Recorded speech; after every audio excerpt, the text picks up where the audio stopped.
DJ Lee. Yes, people, what is going on? Welcome back to the channel. I am, of course, DJ Lee 247, and as I explained in the last video, we're switching up some of the content on this channel just a little bit. I told you that we're going to be doing some more DJ related videos. Basically, just as a recap, probably 2 or 3 times a month, I get asked how to start off DJing. People come up to me when I'm actually DJing being like, I've always wanted to be a DJ, I just don't know how to get started. I DJ at home in my bedroom, how do I make that step to the clubs? I always sort of give people advice when I can. I always try and help. But I'm thinking, if I just get a series of videos going with everything people would need to sort of start off DJing or make that step from DJing in their bedroom to maybe DJing in clubs, then it's win-win, isn't it? Because it helps me by helping you. You may not even know me. You may have never seen me DJ, but this video, you may stumble across it. You may be practicing in your bedroom, and it may give you what you need just to make that step into the clubs. So, for anyone who doesn't know me, I'm a club DJ. I do private bookings. I've got my own equipment. I do festivals. I DJ online. I do residency. I hold residencies. I hold my own events. Basically, anything that I can do to do with DJing, I do. As I said, lots of people ask me how to make that step, and I'm going to just give you some advice in this video. Basically, this video is just going to be 5 things that I think a DJ who's starting out now, or any DJ really, should be doing. So maybe you're going to start DJing from 2022. If you do, follow these 5 steps and you'll be in a good position. Obviously, they're not going to make you a DJ overnight. You know, you're not going to just follow these steps and instantly become a DJ. You're not just going to start getting emails for bookings. Hopefully, they'll put you in a good position so when bookings become available, you do get considered. So number 1 for me is practice. And I will say this hand on heart, I haven't been practicing as much as I should. I used to practice all the time until I started getting DJ bookings in clubs. As soon as I did, I was DJing 3-4 times a week in clubs. So I was like, well, I don't really need to practice. But you do. There's a massive difference from practicing at home to DJing at clubs. So when you're DJing at home, you try some different things out. You try songs that you don't always play. A lot of the time, DJs play it safe in clubs. They play songs that people want to hear until you get to that level where you just think, you know what, I'm going to play what I want to hear because I know what the crowd like. And then you educate people. But a lot of DJs starting out, they do play, you know, your, I don't even know off the top of my head, Beyonce, Shakira, you know, stuff like that, but people want to hear in clubs. People will want to dance to. Even the commercial stuff, Serrani, No Games, Gypsy, Hold Ya, Rihanna, anything. People will play what people want to hear. And if there's groups of girls on the dance floor, your job is to keep them there. So why would you not do it? When you practice at home, you play different music. You get out of your comfort zone. Also, when you're practicing, I would say, move your laptop. Don't have your laptop dead in front of you so you can see it. Learn to DJ without relying on the visual aspect of your laptop. Especially if you're a new DJ. From us old sort of turntable and CDJ DJs, we would DJ without laptops. So we used to do that anyway. Just try and not see your laptop all the time. Test yourself. Also, if you've got a set of CDJs, if you're a controller DJ, switch it up a bit. Start mixing on CDJs. Maybe try and get some turntables. It's all different, but it's all learning.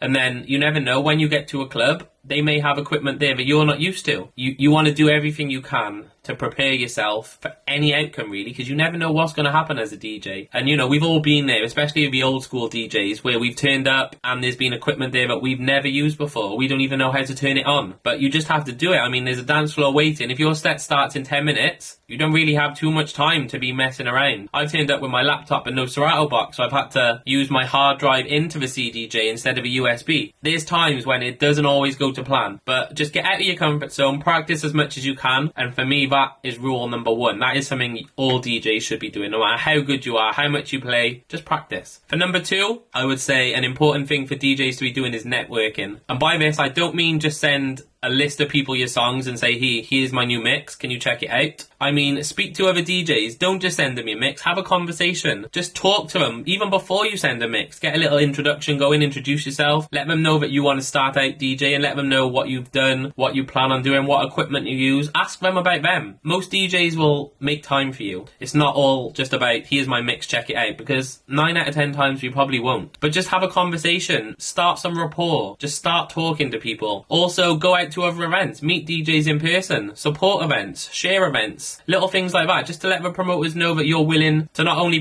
promote the events, but even if you're not booked on it, you're still sharing it, you're still going there. And don't do this to every event. I mean, nobody wants to see an up-and-coming DJ with 1,000 flyers on their page with their name on none of them. Just pick a few that you think you could work with. Even speak to the promoters. You know, say I'm an up-and-coming DJ, I've been coming to your events for X amount of time. I feel like my music style would be suited to your events. Even if they say no, you know, it's still a conversation you've had. They still know you. Even if they haven't booked you straight away. Keep going, build it up, and who knows what could happen. So networking is a massive one. There's so many people to network with. Radio DJs, club DJs, promoters, even people who go out clubbing. They're the people who you're going to want to hear you DJing. So even if you send them a couple of mixes, lots of people I know don't have anything to do with the music scene, but they go out a lot. And from that, promoters listen to them. So if those people who are nothing to do with the nights are sharing your mixes online, promoters are going to see that. And they're like, okay, so this guy hasn't had any bookings, but X, Y, and Z are all sharing his mix. And even if they don't book you from it, they'll check your mix out. And if you kill the mix, who knows what the future holds. So yeah, networking is massive as a DJ. That's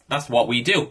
Speak to DJs, make friends, just talk to people. So number 3 is your music library. Obviously you can't turn up to DJ without a music library. There are so many record pools out there, so many ways to get music. That will be another video coming soon. For me, I mean, new music gets released every single day. Every hour of every day there's a new song dropping. Now, you don't need to prepare music every single day. But for me, one of the most important things is keeping an up-to-date library. Even if you go into your music library once every week and just make sure you've got a couple of songs. Now, I will be doing a video on this in the future, so there will be a video talking about where I find my music, how I find new music, and, you know, just what I do with my music. So keep your eyes peeled for that. But for me, as a DJ, you don't want people coming up to you and asking for songs that you don't have, especially if it's a big song that everyone should have. So whenever you get chance, I would say ideally in a week for a DJ, you want to try and practice once or twice a week, and I'd say you definitely want at least once a week to get new music, just to keep your library up to date. Also organize your crates. Make sure that you know what's where. You need a folder, you know, just so you don't have to spend time scrolling through all your songs. Some people have 20,000 songs in their library. Nobody has time to scroll through, so organize it. Get your crates into genres, into BPM, into venues even. If you play at different venues, have a playlist for each venue, just so when you go there, you know the type of stuff you're going to be playing. Even before your set, sit down for an hour and prepare. Look through your music, just so you don't have to do it when you get to the club, until you get into a residency and you get comfortable with it. I mean, there's nothing wrong with preparing. Anything you can do to make you a better DJ on that night, it's going to reflect to the club, it's going to reflect to the promoters. And if you want to get reoccurring bookings, if you want to get asked back, you just need to do all you can to impress them. So for me, number 3 is definitely compile and organise a DJ library. Number 4 is an easy one. If you do the first 3 I've mentioned, number 4 can tie in with them. This one is record as many of your sets as you can. So when you're DJing, when you're practicing, when you're playing in clubs, if you use Serato, it's literally one click. You hit the little record button, put a name in, save it when you're done. So record as many of your mixes as possible. Anybody can make a playlist at home, line up the songs that they know go together, and record it. It's nothing. If you record your actual live sets and upload those, that's when you're going to get the most feedback. Promoters who are going to want to book you are going to want to see or hear you live. They're not going to want to see a playlist that you made at home and have recorded going one song into the other because you know the BPMs match. They want to see how you do in a club. They want to see sort of fast mixing, slow mixing, all type of mixing. If you use a microphone, great, get that on there. A live set recording is a true representation of you as a DJ. It's not staged, it's not planned, you're just going with the flow. You may get some requests in there that you think may ruin the mix, but don't worry, just deal with them. Play the requests if you've got them, and then go back to what you were doing. For me, as a DJ, if somebody wants a booking on one of my events and they send me a mix, I'm going to favour the guy or girl, who sends me a live recording of them in a club. Like, you can even upload it, like, club XYZ, Saturday night, set time 1 till 2. You can save it as that, so then when people are listening, they know exactly where you were playing, what time you were playing. So it could be, oh yeah, this was the main set. I can tell, oh, this was the warm-up set. Like, there's nothing wrong with recording yourself, especially if you're doing a warm-up set, because I think there's an art to warm-ups.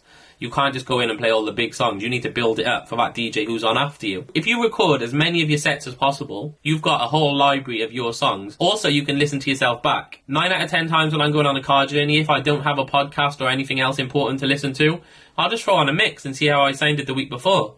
Like, you learn from it. When you listen back, you'll be, oh yeah, that song went well with that.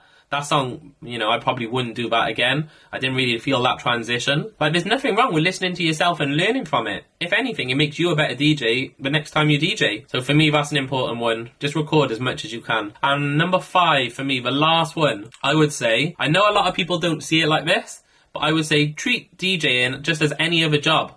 So make sure you turn up on time. Make sure you're punctual. Nobody wants a DJ starting for a set 10 minutes late. Even if you are late, text the other DJ, text the promoter, just say, running late, car trouble, whatever. Just tell them. Don't lie to them, obviously. Treat it like any other job. Arrive on time, smile, be friendly. Nobody wants an unapproachable DJ who's just sat in the corner with a face like a smacked ass. No one's going to come and want to ask for songs. When they do ask you for songs, even if you don't have the song, don't just be rude. Nobody wants that arrogant DJ who's too good to play songs, too good to speak to people. Be friendly, be approachable. Like, there's nothing wrong with that at all. Yeah, that's it, really. I would say just treat it as another job. Yes, you can drink in most clubs when you DJ. Don't get too drunk. Wait until your set finishes and then start drinking. Focus on what you're doing. Even if you only do an hour set, do your hour set and then socialise. Have your night out after that. But just remember, when you're DJing, you're representing yourself, aren't you? You're building your brand. So if you're that DJ who just gets drunk every week, spills drinks all over the DJ box, doesn't get paid because they're too drunk and they go home and then they have to chase it up in the week. Like, we all know people like that, but it doesn't need to be you. If that's you, cool, that's you. You know, maybe you built a following from being like that, and obviously I'm never going to try and say, do this to change. But if you're coming into it new, just think of it as any other job. You're there representing yourself, building your brand. Why would you not want to do everything you can to get rebooked in that venue? You want to come back. Surely that's the main goal. So yeah, quick recap. Number 1, practice as much as you can. Try and get 1 or 2 in a week. Don't think because you've got club bookings you don't need to practice. Everybody needs practice. Even you could be the best DJ in the world. You could be Jazzy Jeff. Do you think he fine-tunes his sets without practice? I don't. I think he practices. Number 2, network. Speak to people as much as you can. Speak to promoters, DJs, even people who go out clubbing. Build your fan base. Build people, you know, get your name in people's mouths. Number 3, compile and organise your library. As I said, there's new songs made every single day. Just get as many of them as you can, especially if you think they're going to bang in the club. Number 4, record your sets. Listen to them back, improve from it, send it to people. If promoters want mixes, send them a live set. Don't send them a pre-made one unless it absolutely bangs. Treat DJing like any other job. That is it for today. As I said, these videos are going to be constant. They're going to be growing. So make sure you hit that notification bell if you're subscribed. If you're not, subscribe. And yeah, comment below. Let me know any DJ videos that you want to see. As always, I've been DJ Lee247. Thank you for watching. I'll see you on the next one. Goodbye. DJ Lee. Ha ha!